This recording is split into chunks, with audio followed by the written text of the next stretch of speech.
എടാ നമ്മുടെ സൂര്യ ബ്രോയിന്റെ retro cinema കണ്ടിട്ട് വന്നായിരുന്നു. ഈ സിനിമ കാണാൻ പോകുന്നതിന് മുമ്പ് ഇൻസ്റ്റാഗ്രാമിൽ ഈ പടം മാസാണ് ക്ലാസ് ആണെന്ന് 17 മണിക്കൂർ മുമ്പ് ഞാൻ പോസ്റ്റൊക്കെ ഇട്ട് തള്ളിയിട്ടാണ് പോയത്. വിജയണ്ണൻ പോയതിനു ശേഷം ആ രക്ഷാകവചം നമ്മുടെ സൂര്യനെ ഏൽപ്പിച്ചിട്ട് പോയതാണെന്ന് തോന്നുന്നു.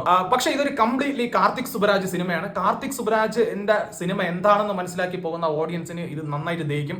അതുകൊണ്ട് തന്നെ ഇത് എല്ലാ ഓഡിയൻസിനെയും തൃപ്തിപ്പെടുത്തുമെന്ന് തോന്നുന്നില്ല. ഈ സിനിമ കുറച്ച് ലെങ്തി ആയിട്ട് ഫീൽ ചെയ്യുന്നുണ്ട്. അത് നല്ല രീതിയിൽ തിയേറ്ററിൽ ഇരിക്കുമ്പോൾ നമുക്ക് ഫീൽ ചെയ്യുന്നുണ്ട്. നമ്മൾ വളരെ ചൂടോടെ ഒരു പുട്ട് തള്ളി വയ്ക്കുമ്പോൾ അതിന്റെ തൊട്ടടുത്ത് ഒരു ഈച്ച ചത്ത് കിടക്കുന്നത് പോലെ കുറെ സീനുകൾ, 2-3 സീനുകൾ ഈ പടത്തിനകത്ത് വരുന്നത് ഈ സിനിമയുടെ ഗ്രാഫിനെ ഭയങ്കരമായിട്ട് വലിച്ച് താഴോട്ടിട്ട് കളഞ്ഞിടേ.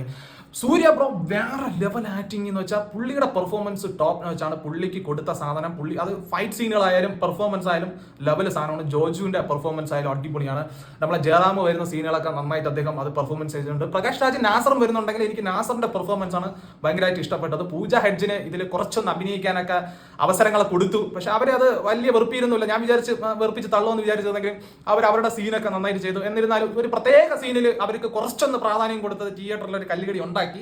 പേഴ്സണലി എനിക്ക് ഉണ്ടാക്കി. എന്നിരുന്നാലും അത് അവർ ഒന്ന് വലിച്ചു നീട്ടാതൊക്കെ കൊണ്ടുപോയത് നന്നായിട്ടുണ്ടായിരുന്നു. പ്രത്യേകിച്ച് പിന്നെ ക്ലൈമാക്സ് സീനിലോട്ട് വന്നപ്പം ഒരു സീന് ഈ പടത്തിനെ മൊത്തത്തിൽ ഒരു പടി ഇങ്ങനെ അടുക്കി വെച്ചുകൊണ്ട് വന്നിട്ട് ആ ഒരു സ്റ്റോറിയിലേക്ക് കൊണ്ടുപോയിട്ട് നമ്മളെ പിടിച്ച് തള്ളി മേളിൽ നിന്ന് ഇട്ട ഒരു ഫീലാണ് എനിക്ക് കിട്ടിയത്. ആ ഒരു പോർഷന് ഒരു കുറച്ച് സ്മൈലി പോർഷൻസ് അത് കട്ട് ചെയ്ത് കളഞ്ഞിട്ടുണ്ടെങ്കിൽ പടം ഗംഭീരമായിട്ട് തിയേറ്ററിൽ നിന്ന് നമുക്ക് കൈയടിച്ച് ഇറങ്ങി വരാൻ പറ്റുന്ന ഒരു സംഭവം ആയിരുന്നു ഈ സിനിമ.